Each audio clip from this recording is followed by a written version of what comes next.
Hi, I'm Claudia Black from Uncharted 2, and you are watching TheStream.tv.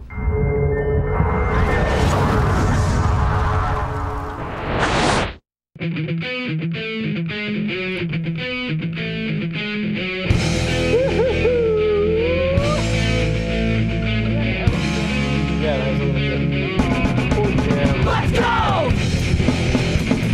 What is up, everybody? Friday night, almost Saturday morning on the East Coast. This is the game show here on TheStream.tv.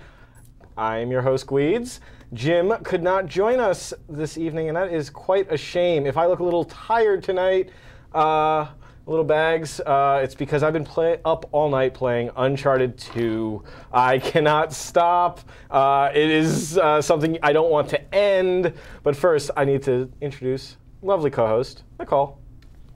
Thank you so much for joining us tonight. I will, of course, be in the Stickam chat room with my stickers, and I will, as always, have a top 7 list for you. Got something new happening tonight. We have the Red Square. Premiering the Red Square, we have the very illustrative member of the gaming industry here. Oh, getting a nod. Yeah, maybe that's the best way to say that. Josh Crane is here. Hi. Hi. Thanks for having me. Josh is one of the founders of G4. He's hanging out tonight. He's just he's going to rap. We're going to talk a little bit about what he's done, what he sees happening in the gaming space, and of course we're going to be talking Uncharted 2. Big news, of course, to complement our Uncharted 2 feature. We are so very privileged to have in the house Claudia Black, star of Uncharted. Say hi. They are going nuts. Vala Black in the room is saying hi. Gino is saying she is so pretty. Thank you so much for having me. I'm very excited to be here. It's a big week. It's a big week when a game like this drops, and all of a sudden everyone can't stop loving it. Yeah, I know. Well, I mean, we kind of had a feeling that if we just managed to get to the finish line with this game, it was going to be something special, and I'm just really excited for everyone at Naughty Dog because the reviews are amazing, and now we just get to sit back and watch everyone enjoy the experience. Lazarevich paid top dollar for Marco Polo's journals. He's been after the Chintamani Stone for years. You're competing with a psychopathic war criminal for a mythological gemstone? I'm sensing some history here. Elena Fisher, last year's model. We're gonna snatch that treasure right out from under them. They'll never see it coming. Yeah, well, payback's a bitch.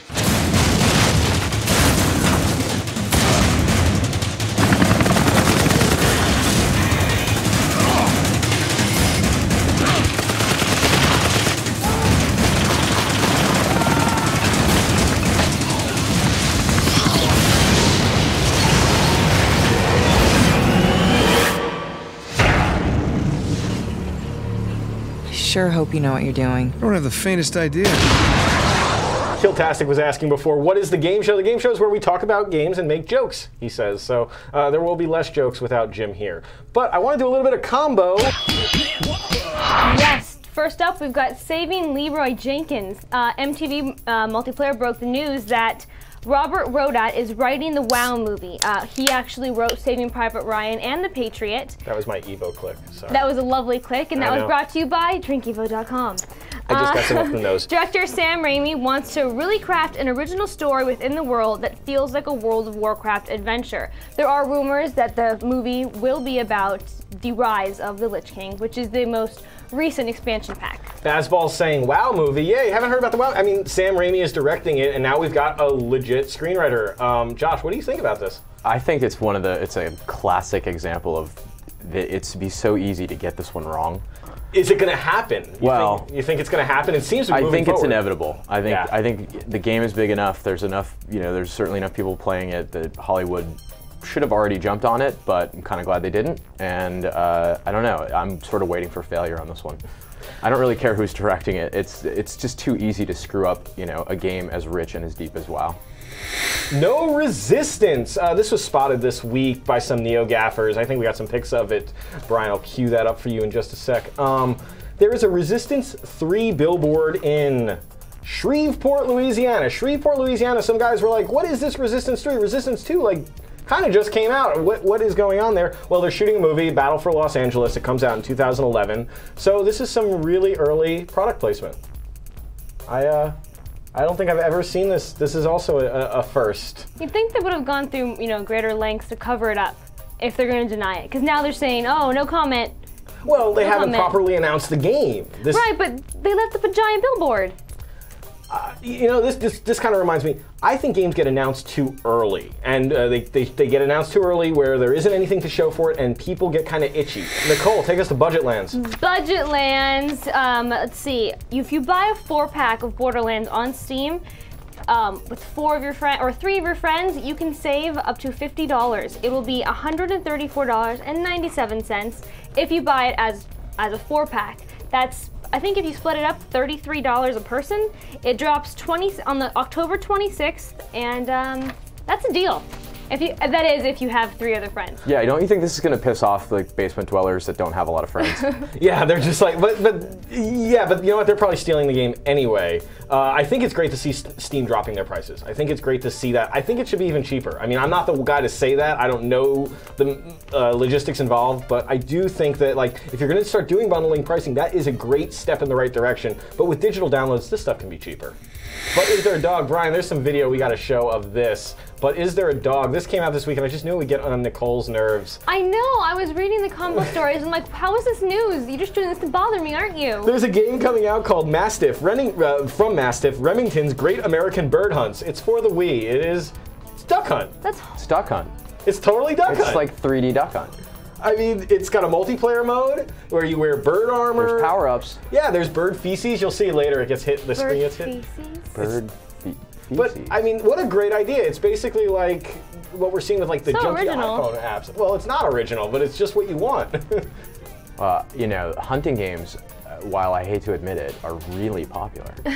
They are? Yeah. They do really well. Hunting the Cabela's games, the Cabela's games are, you know, There was a traditionally bird poop. very successful. Well, Now, is this a full price game? Is this going to retail for what, $50? I guess 50 is the high point on the Wii. I don't know. You know, that's maybe someone in the rooms can check that out. Is it listing for 50? Is it 40, 30? Sometimes those games show up at $30. I don't think I've ever gotten into a hunting game. Maybe the ones in the arcade. Cute-tacular. Cute-tacular. This is from Kotaku.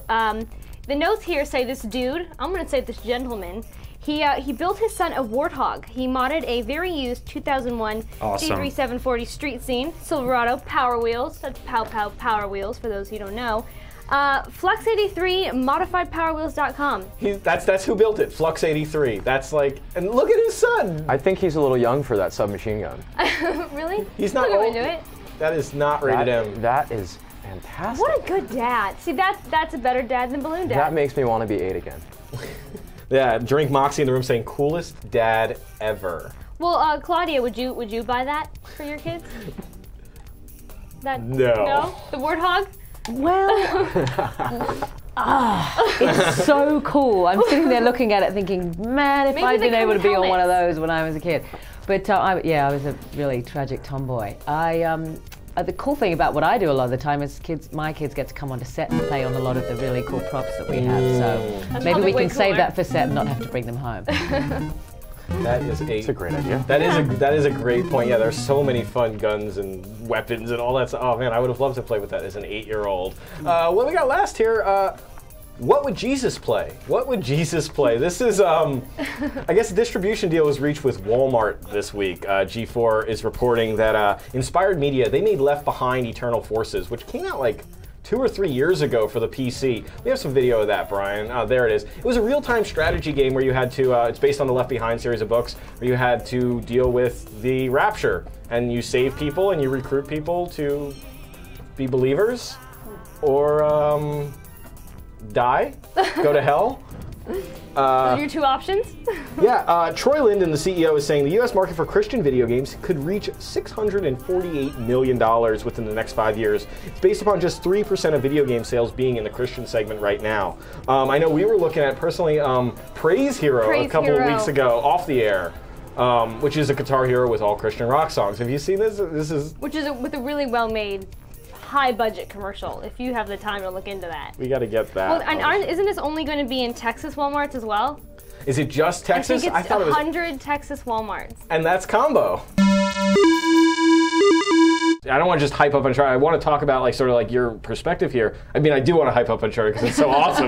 But your perspective on this, I mean, have you heard about a game that sort of had this much sort of constructed a different pipeline, if you will. Yes, other games have sort of constructed new pipelines. I think that there are certain games that come along that sort of reinvent genres and reinvent gaming, as they go. I think that the first Halo had that kind of impact on first-person shooters on consoles. I think that Uncharted 2 is a fantastic game. Probably going to be a contender for Game of the Year. I'm personally holding my vote out until I get my hands on, That's very fair. That's a very fair way to say it, because it's like when you say this is the Oscar winner in March. Well, we're going to forget about this movie. Modern Warfare, 2 is on the horizon, and that, that single title, I think, is probably the most hyped title of the year. I think Uncharted came in a very close second, and so.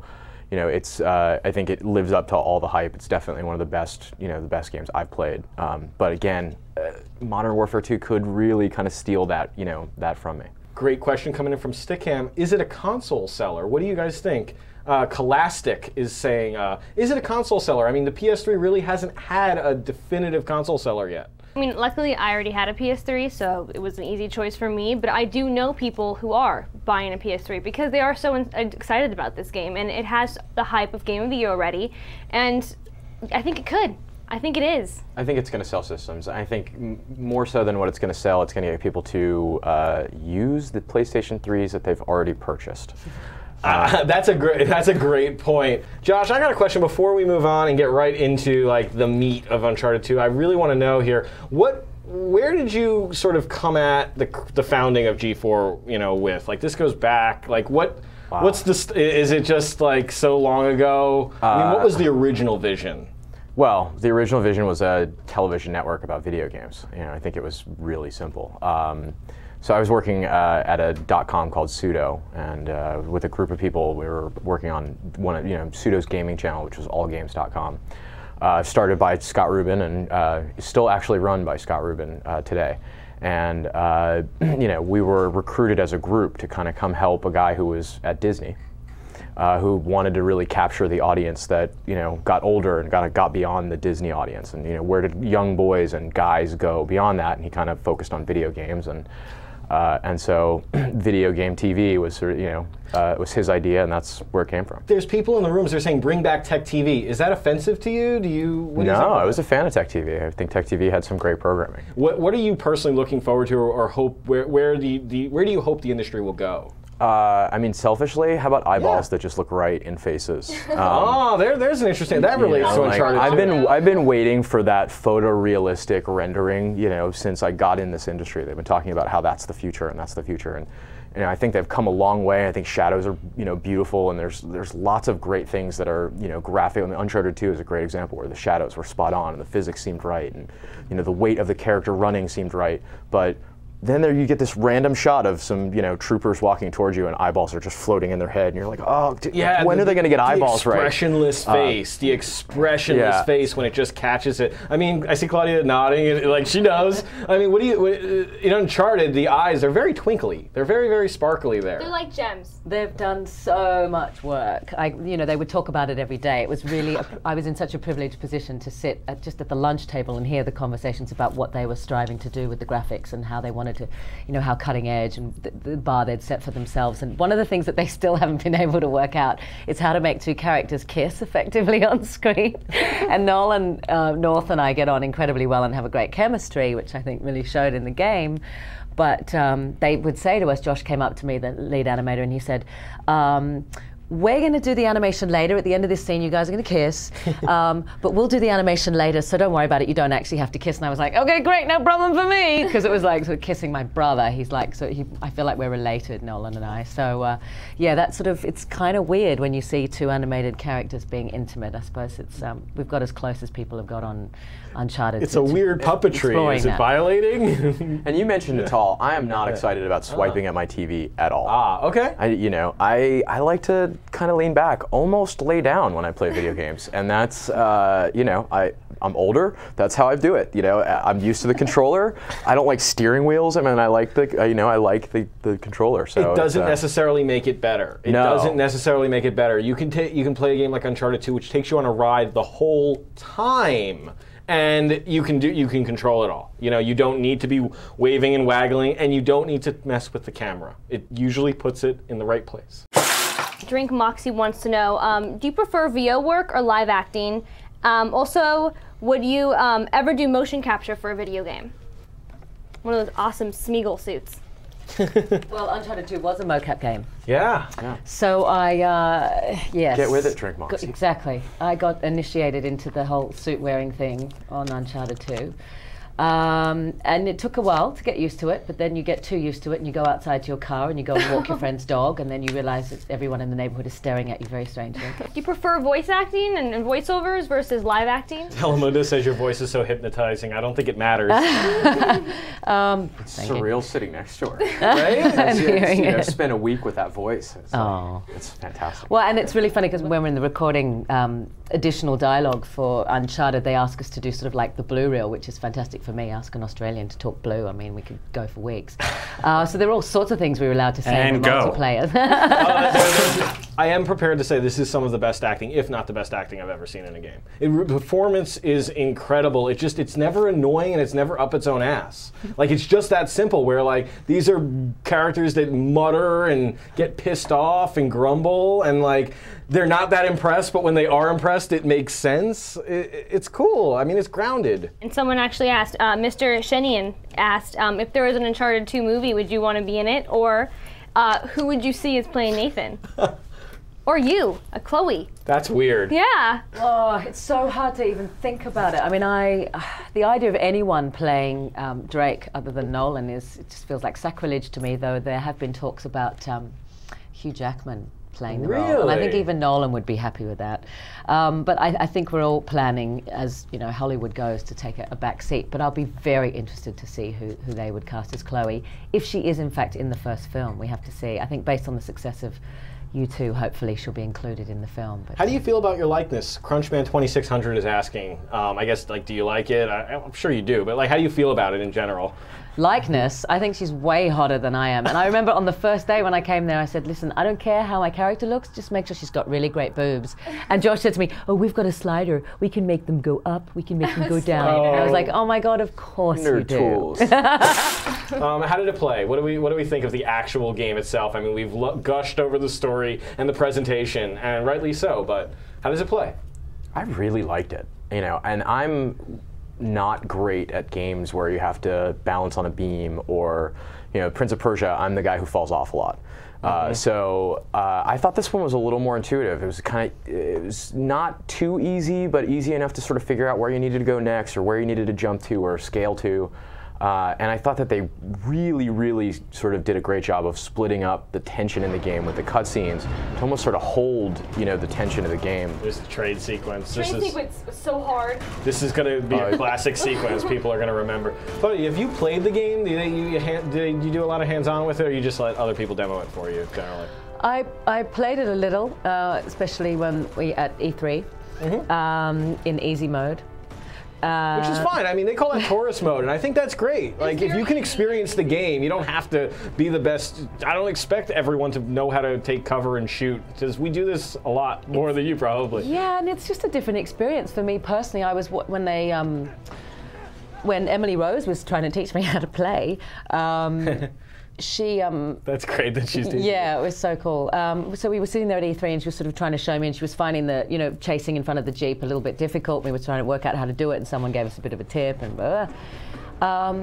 the idea, I mean, my brain just doesn't think in that sort of gamer way of, oh, of course you would climb up a wall 20 steps and then traverse and then hang on a sign and then swing down. I mean, my brain, it took me a while to sort of rethink things and think that way, but I'm definitely inspired to give it a go. But I did a promo for Xbox when it first came out in Australia, and all I had to do for 5 minutes was play with a 10-year-old kid a tennis game and make it look like they won, and I got a free Xbox and a ton of games.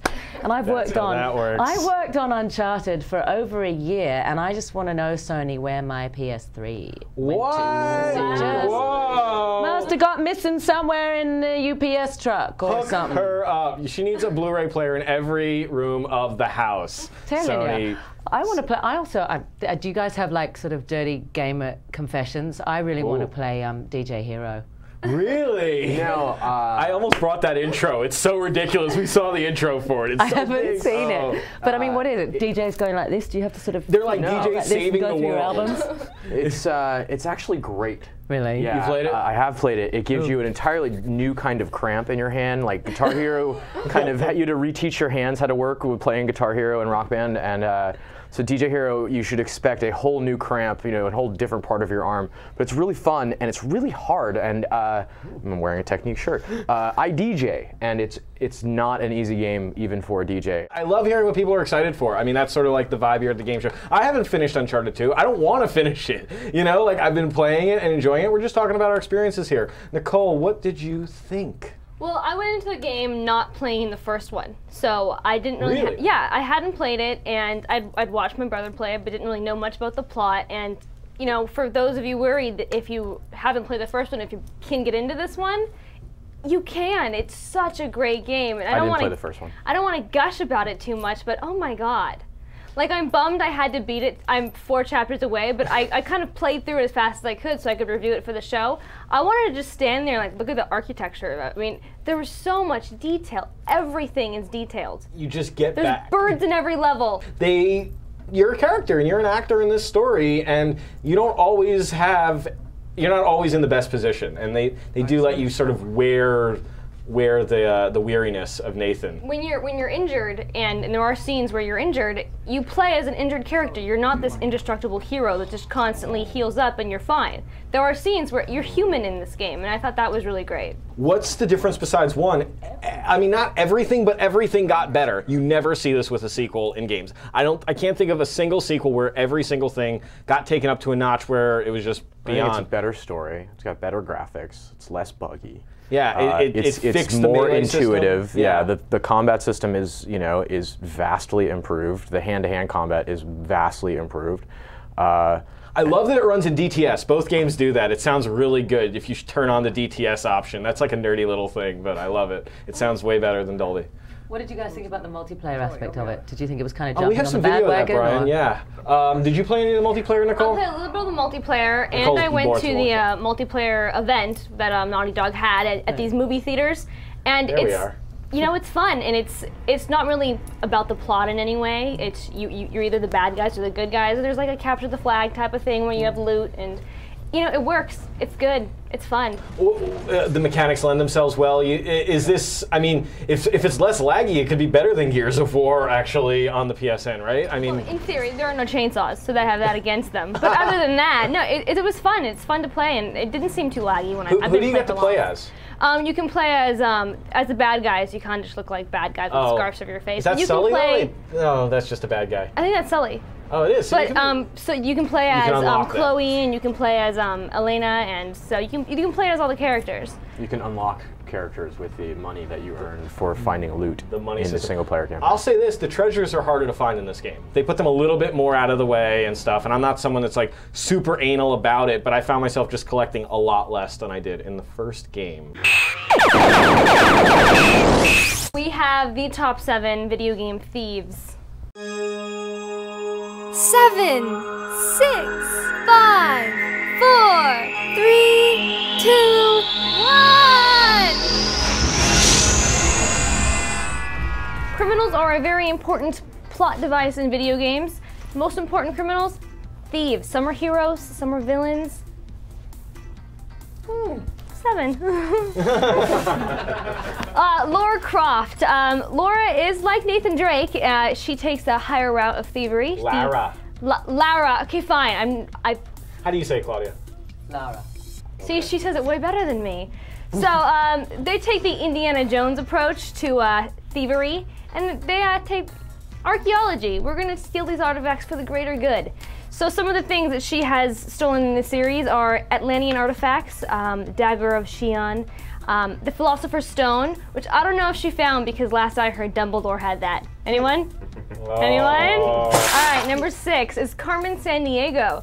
Carmen is a criminal mastermind who racked up the impressive frequent flyer miles because she traveled a lot. She is known for her red coat and red fedora, which she probably stole, as that was the point. Her mission was to steal things.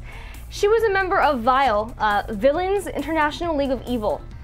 How Isn't did that she great? even steal the monuments? I mean, really, they You don't, never those are the explain things you that. don't question. You just accept it, and then you try to find her. Is there Carmen Sandiego fan fiction out there? Has someone figured out what Vile has done to move all these monuments? Is it? I bet it's probably real. I bet someone's done it, and it's really fucked up. All right, number 5 is Locke Cole. Locke is a character from Final Fantasy VI. Despite the fact he prefers to be called a treasure hunter, he's a thief. I don't care what you want to call it. In the game, his special ability is Steal, where he steals. Straight out of West Hollywood. Yeah, I think isn't that great? So he's a little gender non-specific. Which we're fine with. That's nothing wrong with that. He steals items from his opponents. That's his special move. His special items are the Thief Bracelet and the Thief Glove. Number 4 is Garrett from Thief. Thief is a series of video games. Thief. Excuse me, Mom. Better Wow, in. rude and gross. Yeah, And in the series, it's commonly known as a first-person sneaker. Garrett grew up surviving on the streets as a pickpocket. The keepers trained him as the ultimate stealth thief. Sadly, his eye was stolen from him. Oh, And he has mechanical that eyes. wasn't even a pun. You just like stated a fact and wanted a acknowledgement. But then that you made I a said fact. it funny. So it's Did you? delivery. Did you? I laughed. All right, number 3 is Sly Cooper. Sly Cooper is the main protagonist in the Sly Cooper series. He is a descendant of a long line of master thieves and a descendant of raccoons. At a young age, Sly's father was killed by a gang, and they stole his book of thieving secrets called Thievis Raccoonus 2. Boo. All right. How is Boo a thief? Do you play Mario Party? Well, everyone's a thief. Everyone robs stars. How do you rob the stars? I'll tell you how. You land on a Boo space. In Mario Party 1 through 8, if you land on a Boo space, you can pay 5 coins to steal someone else's coins, or 50 coins to steal a star. Fun Nicole fact, when my sister, brother, and I would play, 2 of us would always form an allegiance and would agree not to steal from each other and then gang up on the other sibling. Number 1 is Nico Bellic, my cousin. Nico, my cousin. Okay. Nico is a playable character One in last time. GTA 4. He's a 30-something-year-old Eastern European who came to America for the dream of stealing cars. Because you can steal any car in that game, even if someone's in it driving it. That's so skin fun. Did Nico steal anything other than cars, though? Like, other than trying to get around? Like, I don't remember there being Wasn't any that the plot of the thief missions. game? Was that they stole those diamonds, and that was like sort of what started all the mess? Wasn't that the? I'm kind of hazy on the actual like Plot? the MacGuffin plot. I know you there was a plot that involved some Eastern European guys. Because the first shot, they're on the ship and they're cooking the diamonds in the thing, and then you got to go back and go kill that guy. I think they originally stole that, but yeah. And he robs the bank. There's a big bank mission. You get like $250,000. Right. It's all about making that GTA, boys. Nicole, how come I'm justifying your list? That's weird of you to do, I because know. usually you argue with me over the list. Apocalypse upon us, and that was your top 7 list. You're welcome. It's Pac-Mobilia! Here's the clues. This is one of the first things you see every morning. This is one of the first things that you see every morning. The next clue. This item appears in countless platform puzzles, and it's frequently a key item in RPGs like Final Fantasy, things like that. It's also the focus of many superstitions. The oldest ones of these predate the wheel. And your DLP TV, if you have one of those, it couldn't function without this. And finally, your last clue, Candyman, Narcissus, and Lewis Carroll. All right, I got answers here for Pac-Mobilia. The winners are Sedop Pseudo, Vegs, Woozle316, Tumor20, and Jay Sanchez 102. Thanks. Have you won an Xbox before? They have guessed a Pac-Man mirror. It's actually a mirror. Thank you so much for joining us. Josh, I gotta say, thank you for coming by. You've been fantastic. You want to come back and hang out sometime soon? Sure, this was fun. Awesome. Yeah, this is cool. We'll hold you to that. Claudia, it is a pleasure. Everybody should know. We didn't even say whether a buy, rent, or pass on this game. Oh my god, it's a buy. Buy. Right? Buy it twice. And send Claudia to PS3. Oh, What's the F? You know. Yeah, it's time. It is totally time. BT fuck. Where's my Yeah, we didn't get to any bad words come out of you. Anyone want to get out of the system? Any bad words? Bad words, come on. All right, I'll say what I said on Uncharted 2, which kept our editor going at sort of 3 in the morning when he was sort of trying to do the deadlines. My favorite saying is, are you really ready for this? Yes. Bring it. Fuck a duck in a cunty bucket. And on that note, I think that's the game show, folks.